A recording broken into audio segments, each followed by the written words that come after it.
Taigi šiandien mes rodysim, ką aš turiu sode. Tai esu sode, Šiauliuose. Tai čia yra šitas, jo, kaip ir be tualeto.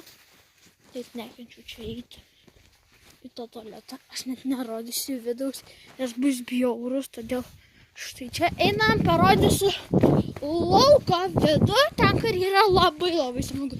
Čia yra visas tas namas, čia pavėsinė yra tokia labai normali, todėl, va, čia yra šulinys ir dabar galiu parodyti, koks čia. Čia visas yra kelias, galiu ten nubėgti ir pažiūrėti, kas ten yra. Tai čia yra štai toks kažkoks laukas, net nežinau, tiesiog, wow, tai jo. Ir laukite, parciukai irgi rodysiu kitai pusėje. Tai laukite parciukai, rodysiu kitoje pusėje, kas jais. Laukite parcių!